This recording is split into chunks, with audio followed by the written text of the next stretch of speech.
In this tutorial, I'll show you exactly how I created this cinematic product render. I'll be using this perfume as our main example. Let's start with the animation. Go to frame 90 and set your final position. This is where you want the perfume to end up.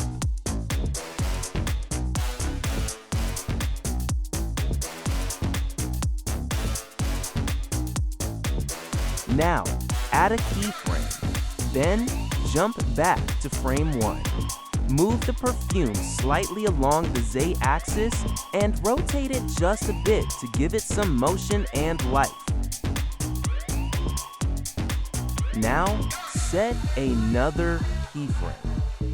And that's the base animation we'll build on. Now, let's create the cloth simulation. Add a plane.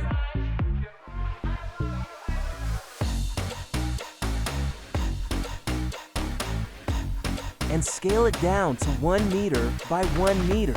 Make sure to apply the scale.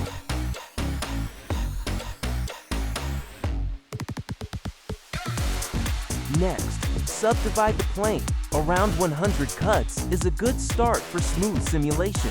The more subdivisions you add, the more detailed and realistic your cloth will behave. Now, move the plane up along the Z-axis so it sits above the scene, ready to fall into place. Now it's time to set up the cloth simulation. Add a cloth modifier to the plane. Under Presets, choose Leather as a starting point. Next, enable self-collision and reduce the collision distance. Do the same for the regular collision distance. In the field weight section, change the gravity value to -0.1. Set the simulation quality to 5. Now select the perfume objects and add collision physics to them. Reduce the thickness outer value to its minimum to achieve a tighter cloth interaction. At this point, we're ready to bake the simulation. Run the bake and preview the results. 2,000 years later. Once the bake is complete, shade the cloth smooth. The result already looks good, but increasing the mesh resolution will give you cleaner folds and more detail. Choose the frame you like most. Then, go to the modifiers and apply the cloth modifier. Next, add a subdivision surface modifier. Set the viewport level to 2 and the render level to 4. And just like that, the cloth simulation is finished. With the simulation finished, let's build the cloth shader. Create a new material and open the shader editor. To create the transparency effect, add a layer weight node and connect its facing output to the alpha input of the principal BSDF. Then add an RGB curves node and an invert color node. Shape the curve as shown on screen to control the transparency falloff. For the fabric detail, add a brick texture node. Using Node Wrangler, press Ctrl+T to automatically generate the mapping and texture coordinate nodes. Connect the UV coordinates. Then increase the mapping scale to 200 to create a fine fabric pattern. Set color 2 to pure white.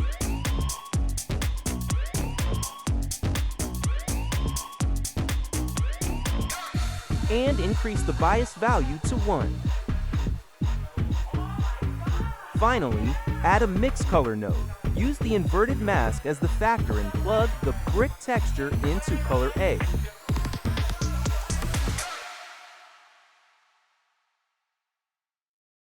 The color B value controls the overall transparency of the fabric, allowing you to fine-tune the final look.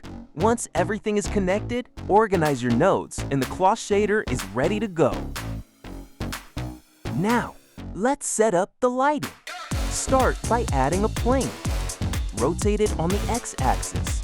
Position it behind the perfume and scale it up to create a clean background.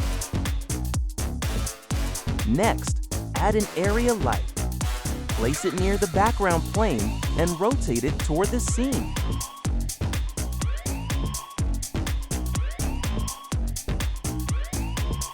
In the Light Properties panel, enable temperature and set it to 2000K for a warm glow.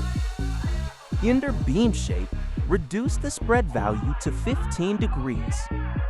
Adjust the light scale and rotation until you achieve a lighting shape similar to the one shown on screen.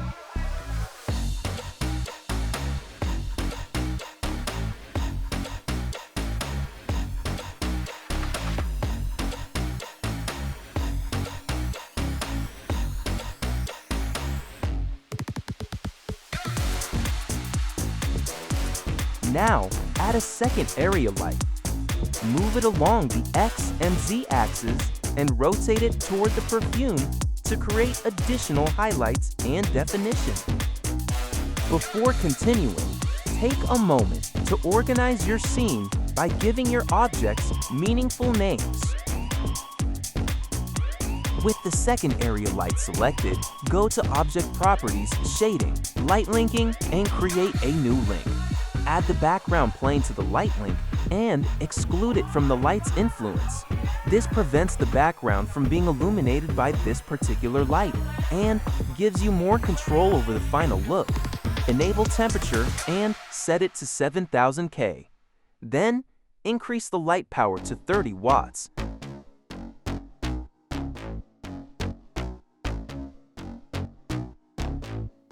Next, add a point light behind the perfume. This light helps separate the product from the background and adds a subtle rim highlight. Set its power to 5 watts and repeat the same light linking setup.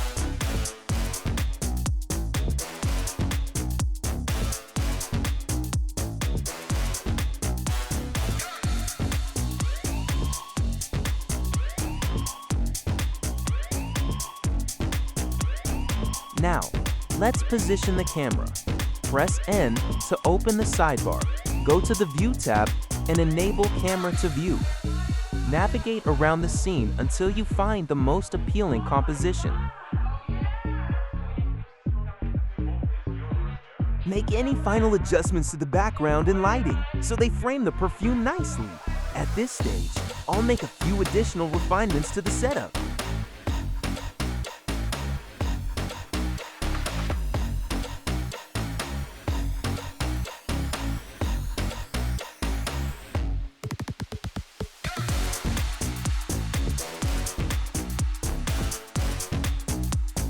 And here is the final render.